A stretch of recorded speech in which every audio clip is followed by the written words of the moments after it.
We are yet again in another Trump market. What does that mean for you in taking advantage of these financial opportunities that are extremely abundant right now? As you see, the market is just going on an extreme rally right before the election and during the election, and ultimately continuing that momentum following the election today.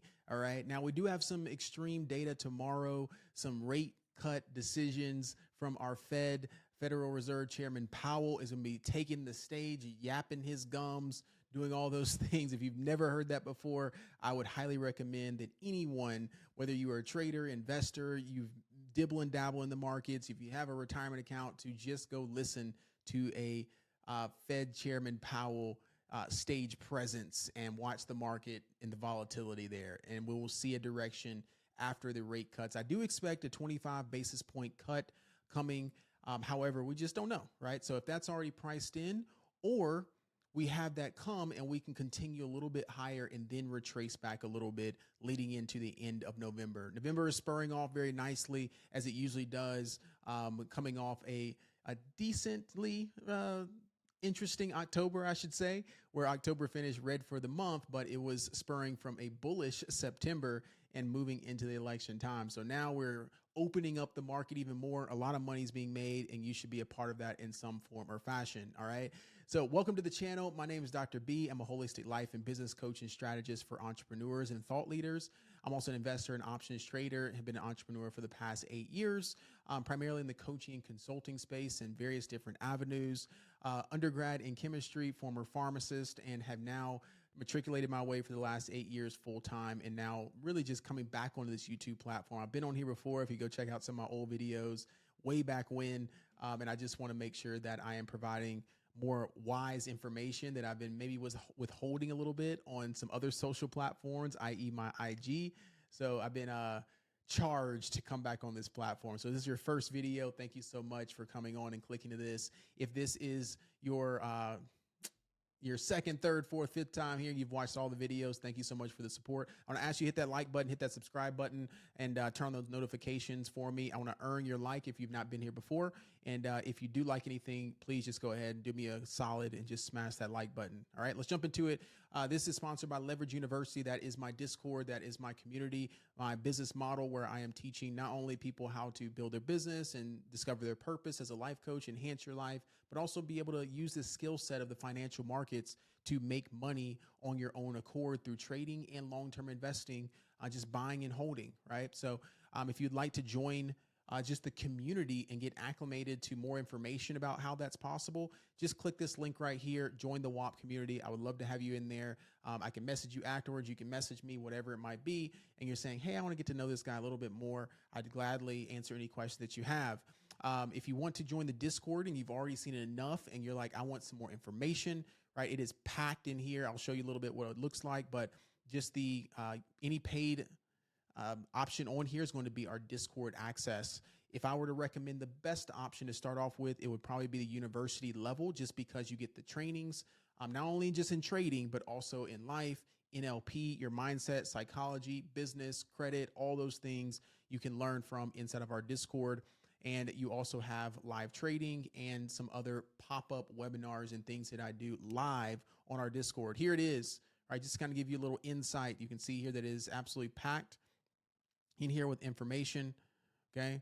We got our community. We got different sectors here. So as you can see, we got our book club, side hustles, our fitness club, coaches corner for my coaches and consultants, finance, credit, our sports chat, crypto. We'll be giving updates in there. And then there's our trading floor, more specifically tailored towards this video here, around our option signals, watch list, trade ideas, have it separated into different sectors, earnings trades, trade wins and losses.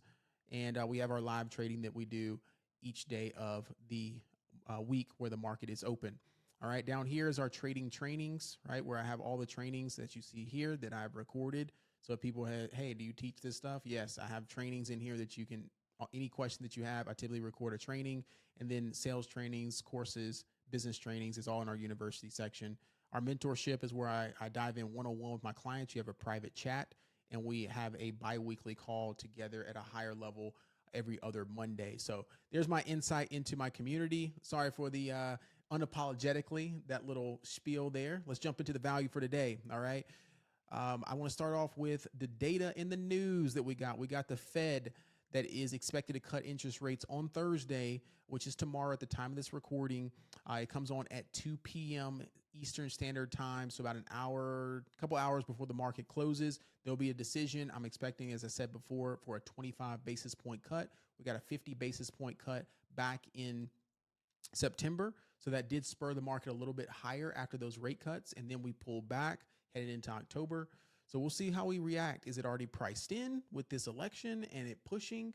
Or will we get a little spur higher and then some profit taking kind of coming in a little bit towards the end of the week, going into next week, right? Little election rally and then a little cool off. And then we get that Santa rally going into the holiday season. So we shall see what spurs on, but we have definitely, the bulls have taken over for sure to continue this bull run for this absolutely amazing 2024 bull run. All right, whether you've been a part of it, you've missed opportunities, whatever it is, but let's finish off the year strong. The only concern really with the Trump win is really just this tariff situation, raising expectations, China stimulus, that battle back and forth, what decisions, some, as y'all know, all right, even if you're a supporter, you're not a supporter. When this man speaks, he does some drastic things sometimes, right? Which spurs the market into fear and greed very drastically. So we just got to keep our head on a swivel. A lot of money can be made when there's volatility. If you have not ever traded or been in the financial markets during a Trump quote unquote regime or his seat back in 2016, 2017, 2018, 2019, then you have not seen it. There was a lot of money being made at that time. And there was a lot of volatility as well.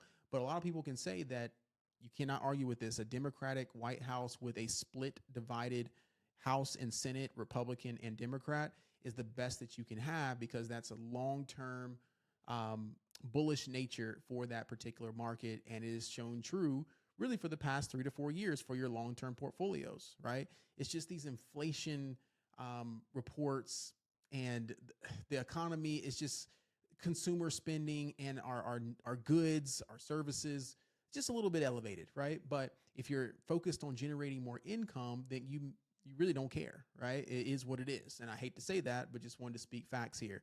All right, so let's focus on what you can control, get the money inside the financial markets, take care of you and yourself and your family, and let's continue along this positivity, all right? So fear and greed index. Okay, we were in fear. I told you before, if you've been watching my videos, that this is a good indication into where the market is. If we're in fear or extreme fear, you want to think running into the fire. Those are buying opportunities. So when we were in fear at about 42 on the scale, we immediately in 2 days came back to greed. Okay, so now that we're in greed again, this greed sector is typically a healthy place for the market. It means that we're in a bullish state. We have a little bit more that we can run. But the closer we get to extreme greed, that is where the top of the market may be, and we can cool off back again. Okay, so this is a simple way for investors, especially my beginners and intermediate advanced, can just simplify where are we in the state of our financial markets. Are we in fear or are we in greed? All right. So let's jump into our earnings this week really quick. Super micro struggling. Just saying, but it could come back and surprise everybody. Who knows? Now, the semiconductors in general have been struggling as a sector. We got AMD that's just been lagging behind the market. We have ARM and Qualcomm that just came out. I have not looked at those two and how they came out, but if they came out positive, it could be a little bit of uplift for the semiconductor sector. But they've been getting hit a little bit just because of the border restrictions and just imports, and a little bit of negative news, obviously, with SMCI and association with NVIDIA and AMD has not been the best news, but NVIDIA is NVIDIA, and it's holding up as it's overtaking the spot from Apple as the largest company. So we shall see how they report earnings in the next couple of weeks. And that will be the last of our major earnings that spurs the market is NVIDIA. All right. So some others that I've got on the docket that I want to look at tomorrow is Moderna, Datadog, and then DraftKings after. I want to keep an eye on Affirm and even kind of just looking at Pinterest as well. So those are like my main ones coming up. Elf, I need to check on them and see how they're doing. But ultimately, the consumer space has been getting knocked down as well just because of consumer spending pulling back. So it could be an opportunity in the future as rates lower and puts more money back in people's pockets, and potentially this Trump regime, who knows, this time around, if people will actually, lean into that a little bit more and say, hey, maybe there's an opportunity here that I was missing before because I was in my feelings, right? So all that aside, let's jump into our election week implied move. So we're in election week right now, and everything is pretty much following suit. So you can see at the top of here, the Trump victory, Harris victory, Republican Party pair, and then we've got each sector here coming down. So election themes versus the S&P. So Bitcoin 7.7%. That is working out very nicely. If you've seen that crypto has been spurring higher into new all-time highs, Bitcoin hit 76,000. Absolutely amazing. Oil, that has been working out very nicely, 3.2%, moving up slightly with Oxy, Chevron, any energy stocks. You've got Exxon as well. Regional banks, the bank sector exploded. JP Morgan, Goldman Sachs exploded as well for our national banks, and even our regional banks picking up. And with rate cuts, that is helping the regional banks out as well. We've got the tariffs and defense. You can see here that it was a slight edge on infrastructure, onshoring for the Harris campaign there. And small business exposure, roughly equal, nothing really happening there. But the benchmarks here, you can see roughly equal on the S&P. NASDAQ up slightly more on the Russell with Trump. Potentially the tech sector would have spurred a little bit higher potentially with the Harris campaign, but it's pretty much neck and neck. And I think just in general, the market, as I said, which I'll show on the charts in just a second, it was already pricing in a Trump rally or a Trump win. And that's why there was a little bit more confidence in how much money was injected into the market. Here we go. The U.S. stock market grew by 1.28 trillion of money that was injected into the market. The cryptocurrency market increased by 200 billion. Just crazy numbers of money that said, okay, there's an assurance winner in the polls right now. I'm pumping my money into the market right now. Right? Whether it's for a short period of time, a pump and dump, or they're leaving it and just letting it ride, right? But a lot of money was made in these last 2 days. And if you missed the train, it's coming again, but just ridiculous amount of numbers. Okay. Some of you may be seeing on other platforms, some of the people in the same space. You've seen some numbers on social. There's some big numbers. So today alone, it was a decent win, but here is what I personally made today in the markets on two very light size trades, right? I'm still trading about quarter to half size of my positions. So roughly about $1,000 day, right? Took Google puts and took QQQ puts off resistance there for a nice, roughly around just shy of $1,000 day. So awesome day. We had big days in our community as well. We had a $10,000 day from a community member. We had nice 80%, 70%, 50% wins, folks that took the same trades here. Just beautiful day. And I want you to be a part of that. So make sure you're clicking that link down below and joining Leverage University. All right. So with that all being said, let's jump into the charts, and I want to get us up out of here. So what I want to pay attention to, I wanted to start on ES first. Okay. The S&P futures. Some levels to watch out for are this 6,000 on ES. You can see here that we have gotten above some key levels here, which is 59.30. Okay, 59.30 we've gotten above and mounted above 59.30. If you really want to pull it back here, you could just say 5,900. Okay, for a round even number, but I wanted it above these highs, so about 59.30 on ES, and we're pushing towards this 6,000 round psychological level. Roughly saying that's right around about 593 to 595 on SPY. So SPY has about another 2 to 3 point move potentially that it can make before it starts to cool off slightly. So bulls are going to try to take out this 6,000 or try to push it to the 6,000, depending on rate cuts and what might happen tomorrow. They might push it to there before Powell speaks, whatever might happen. So I want to watch out for that 6,000 level on ES. In Q, okay, 21,000. We need to see how that reacts as well. So this 21,000 on ES, okay, that will equate roughly to around 507, 508. I'm going to give it to QQQ.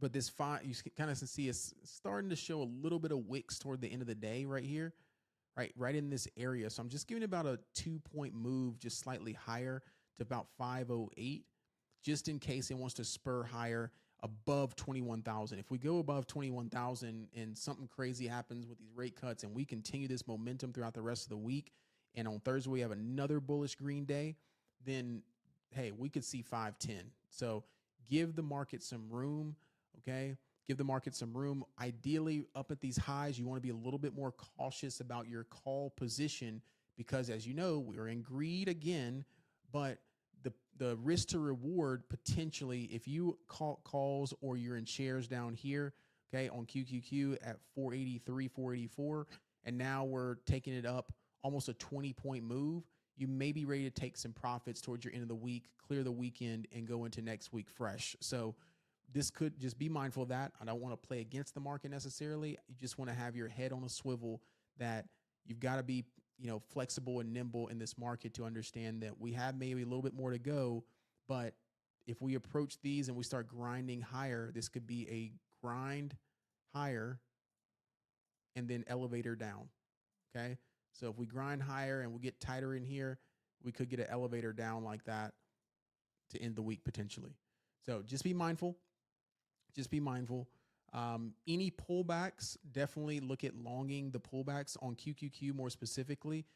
We need to look at this 503, 504 area for a hold. So I'm marking that 503, 504 area. If we break below 503, 504, then that's going to bring in potentially a little bit more downside. So I'm going to mark this area right here as an area of interest to see how it approaches that 503, 504. On SPY, okay, I want to watch this area right here, which would be roughly around 587 to 588. Okay, 587 to 588 on SPY. Ultimately, I would want a deeper pullback. Okay, deeper pullback into that 585 to see if that holds, and maybe there's a double bottom there to come back up. So this 585 is your line in the sand. If you break below 585, something like this, for whatever reason, if it gets below 585 like that, okay, you want to look for a reclaim of 585, or if it holds below, then you're coming back down to potentially 576 to 575. Okay. So just be mindful of this gap down below. As long as we're above 585, 586, then we can continue higher and grind higher. Like I said, potentially into this 595 level, 596. Okay. So it would look something like this if we go any higher, where at this point, that's where I would really want to start positioning some short opportunities if we spur any higher up in that 595, 596, and then roll this back over, right? But keep an eye on this previous day high. If we, for some reason, can't get above 592 and it starts to hold below this 592, then we could roll over and come back down, So just be mindful of the previous day high, your next leg up, and then where some support was found previous day as well. Okay.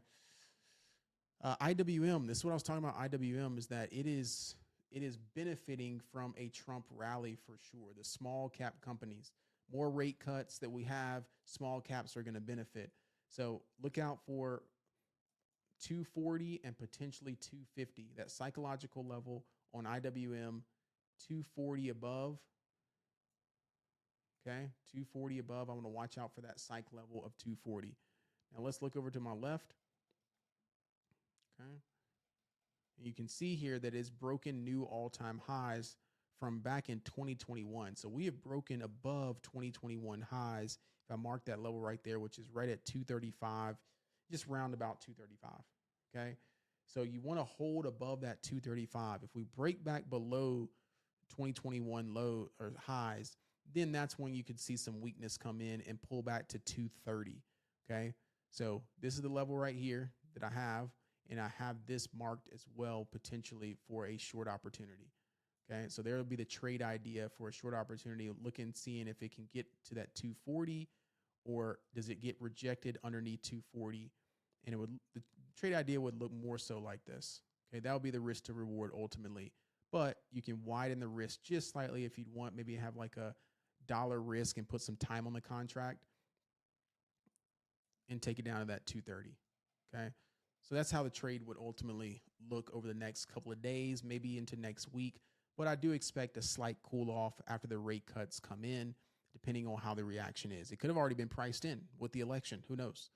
Right. So I just want to keep an eye on this IWM. Could be a nice opportunity. Could be a nice opportunity. You can see here on the RSI, slightly overextended here on a 4-hour time frame, also on an hourly time frame, and also getting a little bit overextended on a daily. So I think this is a good risk to reward on the downside for puts on IWM, even though it is very strong. You just need to give it some room and ultimately give your contract some time.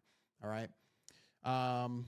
DIA also extremely bullish with especially NVIDIA, the Dow Jones companies just extremely bullish here from 418 to 437. Absolutely massive move on the Dow.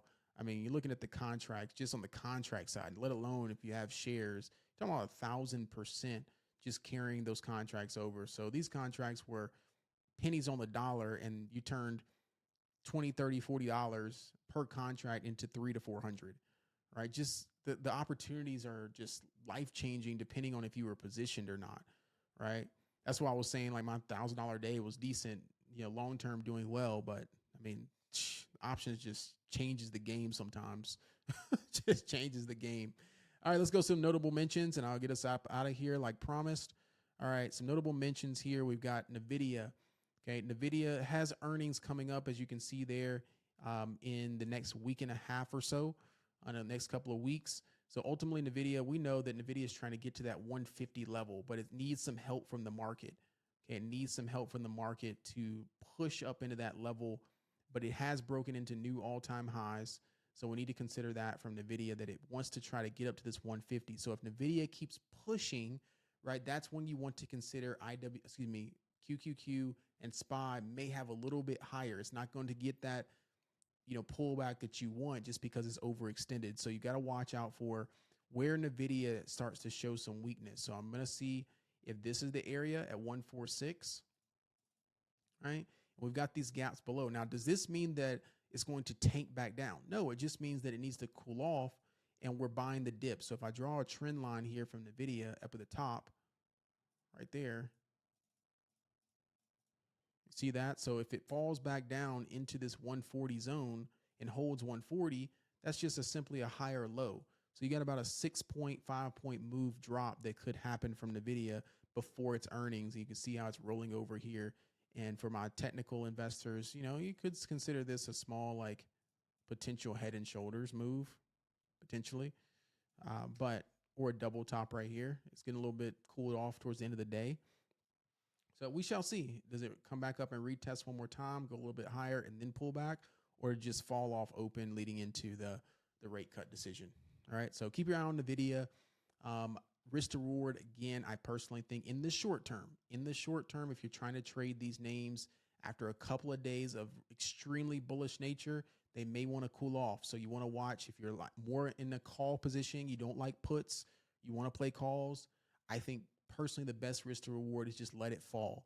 Wait for that fall to come back to you, then pick up the dip and ride it into the end of November or the next couple of weeks. Okay. But in the short term, just in my opinion, I think that we have a little bit of downside coming, and just be mindful of switching that sentiment if necessary onto the put side.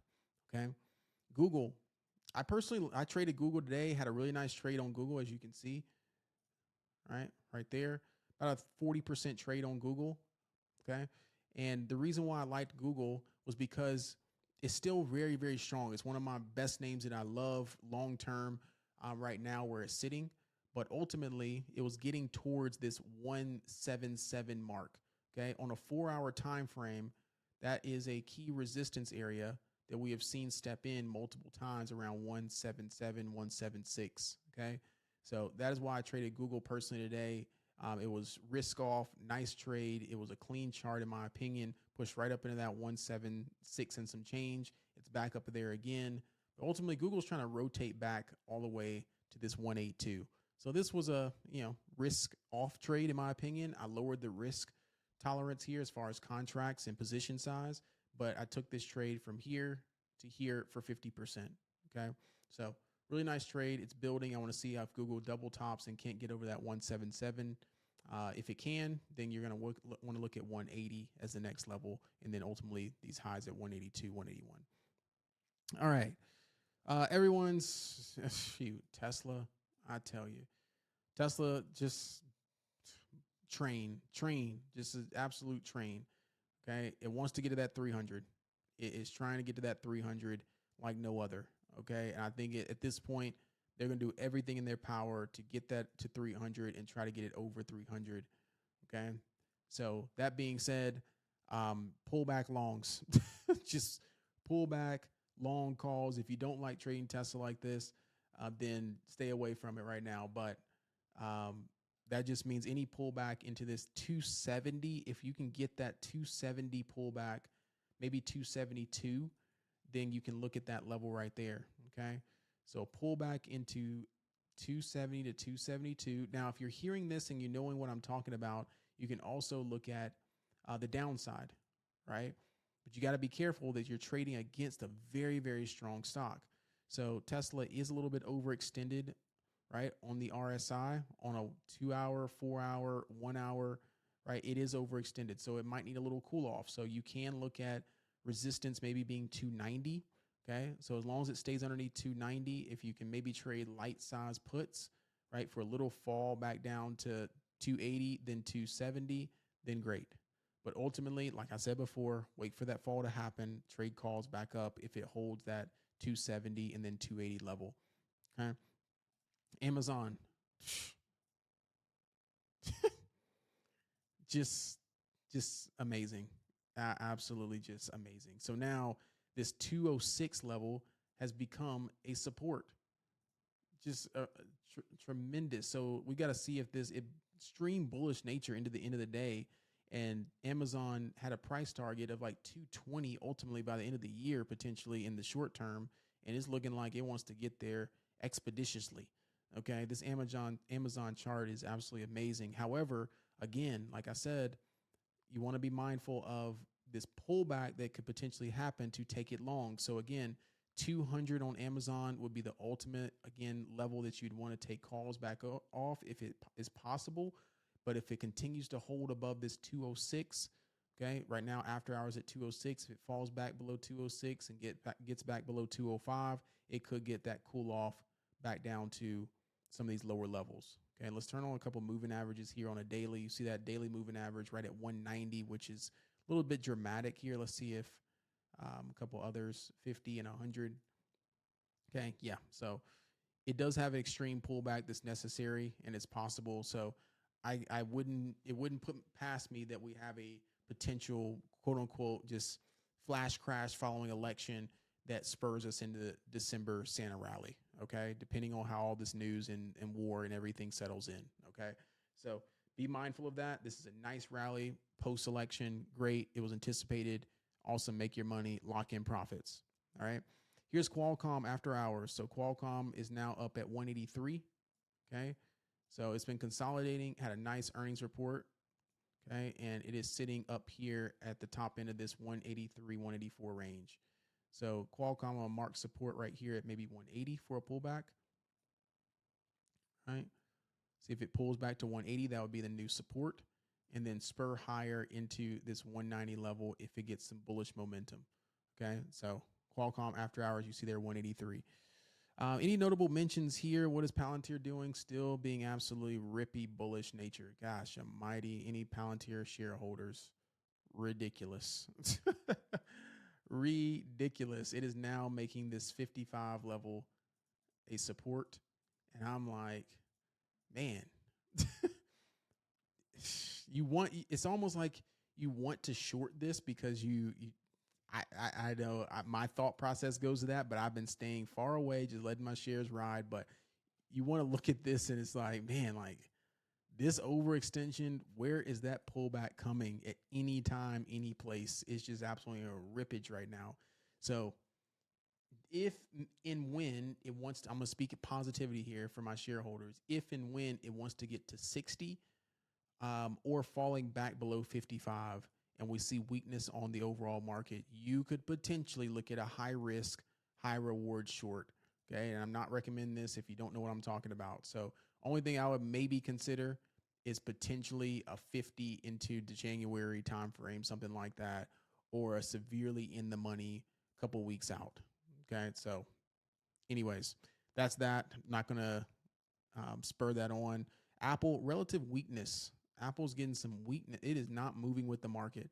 As you see, Apple is red on the day after all that bullish momentum. So that is something to take note of, is that Apple is still below this 20 moving average here on a weekly, still below the 20 moving average on a daily, and it is below all the moving averages here on a daily. So it is potentially wanting to come back to this 215, which could put some pressure on the S&P if other techs follow suit.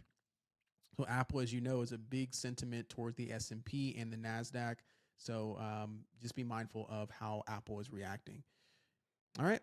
That being said, I will talk to you all in the next video. Thank you so much for being here. I appreciate it. Make sure you click that like button. If you have any questions or want me to cover a specific stock in a specific video, let me know. We have awesome stuff going inside Leverage University. I'd love to see you not only on one-on-one potentially, if you need help, if you're a complete beginner, and if you just want to join and maybe watch some live trading and be a part of the community and see what's going on and see people winning and then work your way up, that's amazing as well. I look forward to seeing you inside. Peace, love, and blessings. See you all in the next video. Bye-bye.